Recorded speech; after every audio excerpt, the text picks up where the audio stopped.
So the 2019 general elections are done and dusted. We're all over the election fatigue. Growing the economy and tackling unemployment must be top priorities for the incoming administration. It also needs to convince foreign investors that the future of the country is solid. Will the private sector work with the incoming government to address the country's economic strains, or will it be business as usual? Tonight I'm joined by Business Unity South Africa CEO Tanya Cohen and South African Chamber of Commerce and Industry CEO Alan Mukhoki.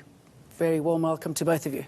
Alan Mukhoki, what should we be seeing and hearing following that NEC meeting? What is going to be good for business? Well, what would be good for business, Jane, is that the President in particular should announce a cabinet of people who are considered to be very competent, who've got a performance track record in respect of knowing what it is that needs to be done.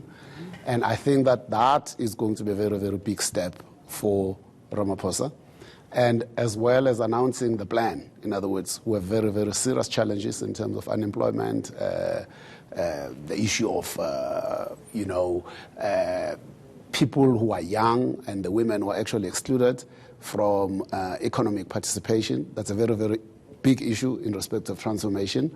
You then have to have the issues around the wealth gap, and that needs to be addressed. And are you confident that he's going to be allowed to do this? I mean, I think that, all eyes on what's happening at this moment, but will he be allowed to do it, and how will he be allowed to do it? Well, he has to allow himself to do it, number one, by exercising leadership, by making sure that he surrounds himself with the right people, because that's very important. That's his decision. The Constitution of the Republic enjoins the President and implores the President to take that particular decision.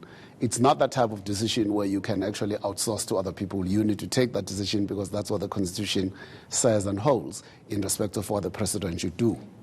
So, obviously an important meeting. Lots of developments can come from this or not. I know that the business community has said to him several times, you've got to stamp out corruption. I mean, is that a key factor going forward here? So we think it is. It's obviously we want to see decisive action in certain areas and we want to see these prosecutions happening. But I think that it's one of a package of interventions that are urgently required.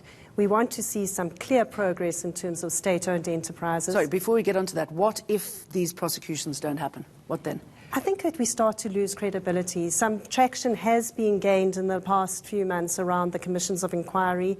We've started to see that issues are emerging, but really we need to see that there are consequences, because that's going to signal that there's a clean-up underway. And we want to see that those new cabinet ministers are beyond reproach, that they have not only the competence that Alan is referring to, but that they have the credibility and they've got the integrity to lead us forward. All right, and hundreds of millions of rands depends on this, doesn't it? Does. Of pledges. Absolutely. All right, how does the business community convince them to keep their money here, to attract international investment? Because it's not going to happen immediately, is it?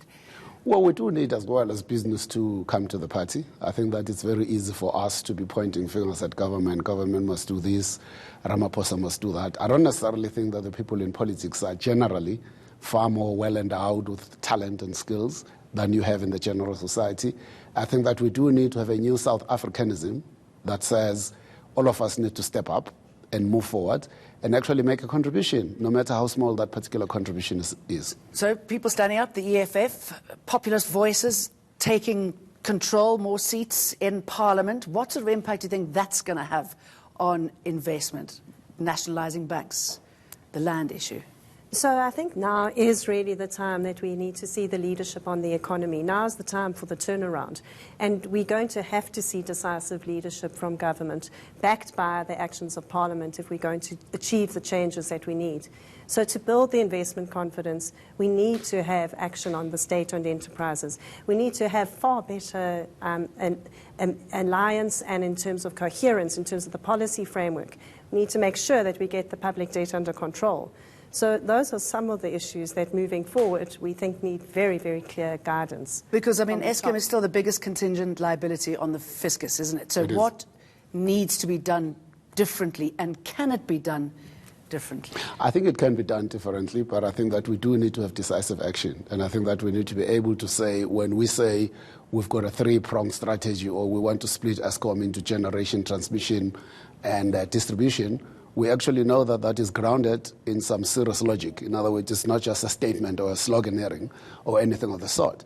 To that extent, therefore, I think personally, we do need to go for skills that we may not necessarily have in South Africa, because someone hasn't seen something like that here. It doesn't necessarily mean you can pull anyone else from any other business and say they can actually do it. It's a big enough serious risk that it requires people who've got a proven track record of that level of competence that I referred to earlier. Because we default on one loan and that's it. Everybody will be absolutely running towards us to get the rest of their money. Yes.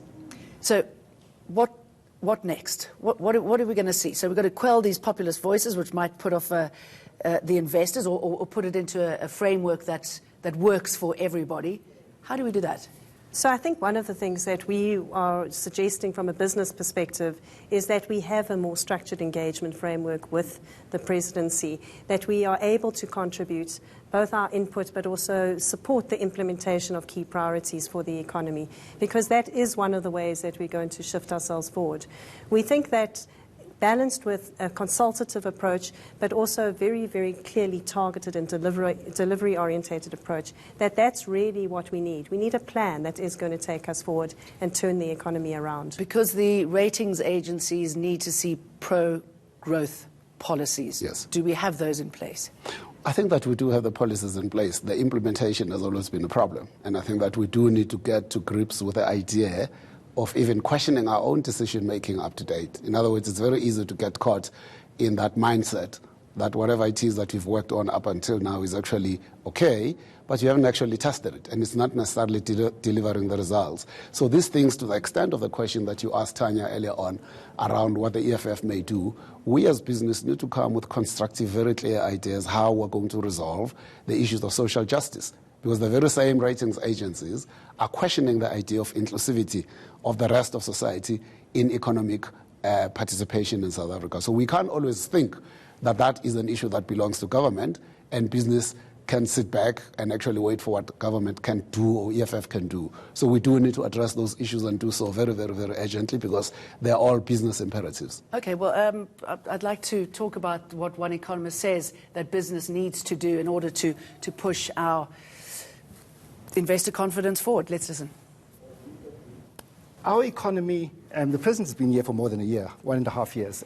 We had a recession his first 2 quarters of last year, and the economy is going to, in the first quarter of this year, the economy is going to decline. We're going to see a decline in GDP. So what has happened in South Africa over the last decade is that our economy has not grown, 0.2% per capita over a decade, and the slowdown has accelerated over the last 4 years. So what we've seen now, you talked about investment. What I worry about is that we've had a public sector investment strike, and it's not a private sector investment strike. We've had a collapse of public sector investment between 2015 and 2018. Public sector investment dropped by 18%, and that has been a major cause of the slowdown of the economy over the last 4 years. And you wonder, Tana, how that's going to be turned around. I suppose also getting more friendly labour laws. Well, I think that is going to be one of the issues that has to be considered. But I think overall our labour policy framework is relatively settled. If we look at some of the other policy areas, however, I think there's a lot of work to be done. So if we look at energy policy, health policy, the skills and education policy, as well as property rights and the whole issue around expropriation without compensation, for example, those are some of the key fundamentals that businesses are waiting on to say, do we make these massive investments? And I think the reality is, as the economist pointed out there, is that there's a lot of public sector investment that's no longer available. The investment's going to come from the private sector. And to do that, the private sector needs to have the confidence that it's actually going to invest safely and under secure and certain conditions. And how concerned are you about Cyril Ramaphosa dealing with important portfolios? I mean, what should go and what should stay? Well, I think the first thing that needs to happen is that you need to have a strategy. You need to have a plan. You can't just decide tomorrow that I want to have 20 or 25 cabinet ministers. How do you know that?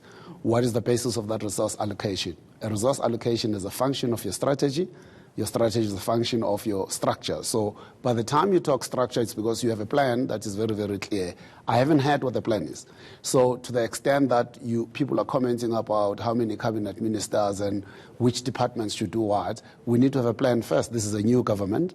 Put together the plan And then let's ask the question, how do we structure that particular plan? How do we resource it when it comes to people, machines, systems, cash, whatever the case might be? Everything starts with a plan. All right. Well, he's got a lot of work to do, doesn't he? Alan Mukaki and Tanya Cohen, thank you very much. Thank you so much. ANC and the DA's most senior leaders spent the day locked in tense meetings after suffering some hard knocks in the elections. And what are the ripple effects coming from these results? We'll discuss this next.